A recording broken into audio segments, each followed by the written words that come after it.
Chris Cuomo is praising Joe Rogan and blasting his former network over its COVID coverage. In the podcast with Patrick Bet-David, the former CNN anchor and brother of former New York Governor Andrew Cuomo shared that he's now taking the same drug he used to make fun of. That's right. Let's watch.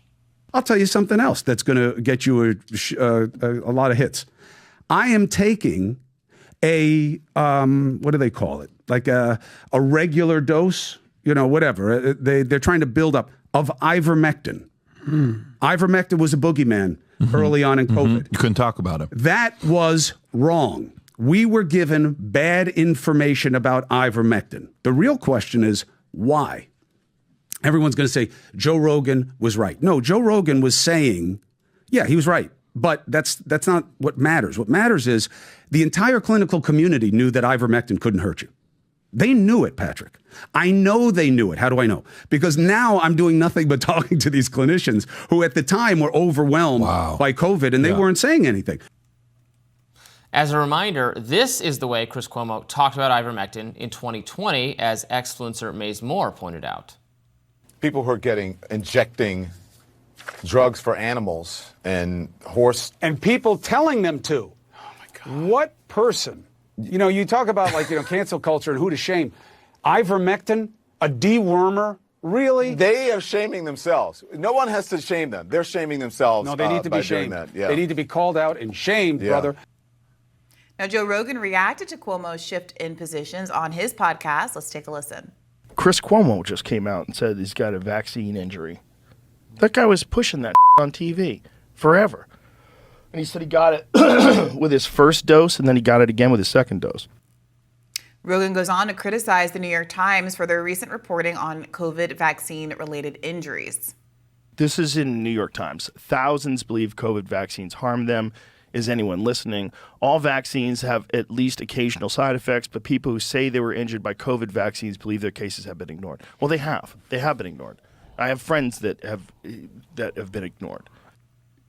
Now, many on the right were furious with Cuomo's admitted reversal. Author and ex-influencer John Lefevre said, quote, "It wasn't that Chris Cuomo was lied to about ivermectin or that Joe Rogan was lucky, as he now claims. Chris Cuomo was wrong. He was lazy. He didn't do his job. He was a useful idiot, repeating propaganda talking points, asking zero questions, and shaming anyone who did." Meanwhile, other CNN watchers are mad at Cuomo for different reasons. For example, one ex-user exchanged tweets with Cuomo writing, "Wow, just wow, it's always something with you. So glad CNN fired you. I watched you suffer with COVID and you have long COVID. Now all of a sudden, now you have issues related to the vaccine. Come on, man." Remember this, Chris Cuomo got COVID early on and shared the news of his illness on TV at CNN. The virus wants us to lay down. The virus wants us to take it. Other than the blessed few, the rest of us who get this are going to have an experience unlike anything else they've ever had. And of course, his brother Andrew was then governor of New York and became famous for daily briefings about COVID, and then famous for some other things. Yeah, this is tough. I remember specifically a bit that they did where they each got giant Q-tips and were joking about Who could forget? The size of the Q-tip and the size of the brother's nose, and there was all of this pageantry around it. And so no wonder people are upset about a reversal of sorts coming so late in the game and after so many people were, I think, trying in good faith to raise these kinds of concerns. The negativity about the vaccine injuries, for one, has always been kind of absurd and outsized. Believing that the cost, that the benefit outweighs the cost and making that case to the American public is one thing. Denying that there are costs at all was, I think, a tipping point of how intolerant the public media space was for any kind of discourse at the time. Moreover, I think for even casual observers, the insistence on characterizing hydroxychloroquine or ivermectin, whatever, as horse tranquilizers. Remember when the FDA came out and said, you are not a horse, and kind of was joking about this characterization of it as taking an animal drug.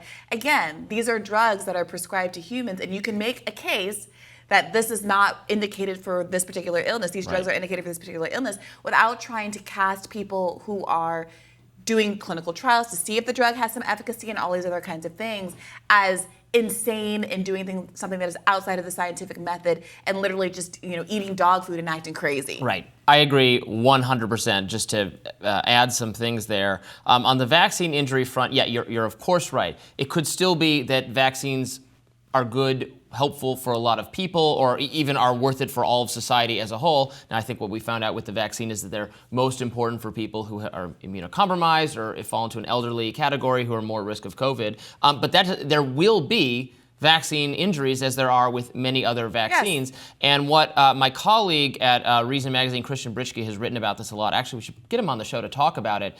He's looked at how the process for claiming a vaccine injury related to COVID has been made deliberately different from other vaccine injury processes by this kind of, and he can give more detail about it, the protections that were given to the makers of the COVID vaccines to protect them from liability on those fronts. And it's really hard for people who say they have a COVID vaccine injury to have their day in court. We should probably do a follow-up on that. I think it would be very interesting. And then on the ivermectin part, right, exactly.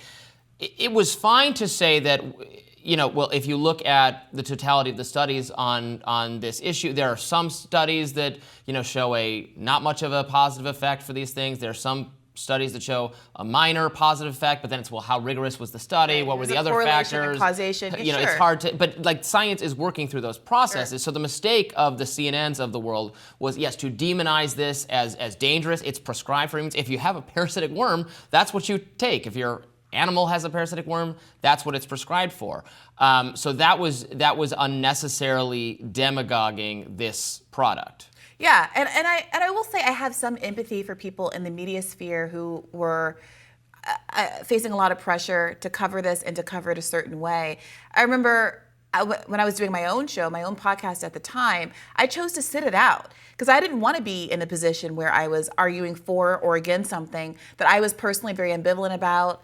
I was, living at home, working from home, living alone, didn't feel the same kind of urgency to get vaccinated as quickly as some other people. In DC, they had, when you were signing up to get the vaccine, they asked you what you did and who you came in contact with. And I was actually low down on their priority list because of all of the reasons that I just explained.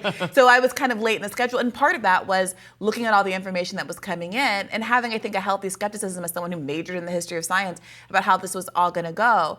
But also, I don't want to say to an audience when I don't know. I don't want to give advice in either direction. So I largely sat that out and only was forced to start talking about this stuff publicly when I joined Rising, after much of this had already abated. So I have some empathy for if you are on the news and you're forced to kind of take a side and you're at a network that was probably pressuring you and have a brother who's in a public health capacity as an elected official pressuring you to kind of say a certain kind of thing. I have some degree of empathy for that, but they didn't just kind of toe the line. They went out of their way to demagogue and cast kind of very personal aspersions on people who were asking, in retrospect, and to many people at the moment, very reasonable questions about what the scientific information that was coming out really said.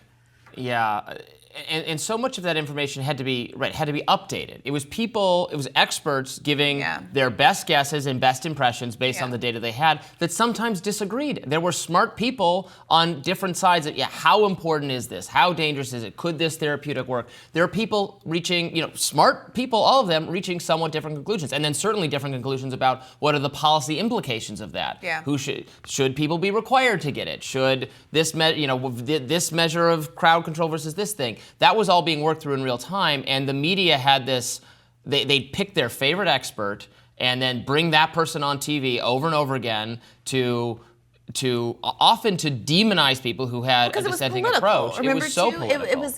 It was a weirdly partisan moment in time, and I think that made a lot of people who were, good liberals feel like they couldn't say X. I remember talking to people like Jeffrey Sachs, who was kind of an early left-leaning person who pushed back against some of the narrative around lab leak theory, and I remember talking to some other kind of left-leaning people, sort of early in the lab leak stuff, maybe say like June, spring of 2021, and how isolated they felt and how difficult it was to say kind of the bare minimum about that particular issue. It really was a toxic environment. And I should say also, there's a corollary on the other side where I think to date there is a real resistance on the right to being open to conversations about injury from COVID itself, long COVID and the like. I think what's difficult about some of the vaccine injury versus long COVID injury conversation is that they're very similar symptoms and everyone's had both, right? So I hope that both sides are a little bit more open-minded about the extent to which they're arguing based on their priors on what their politics are. But I mean, I'm glad at the end of the day that the shift is happening with Cuomo and others, and I hope it allows for more open conversations to get to some kind of version of the truth, and not just kind of a reshuffling of these deck chairs on the Titanic and a reshuffling of the teams. Indeed. More Rising right after this.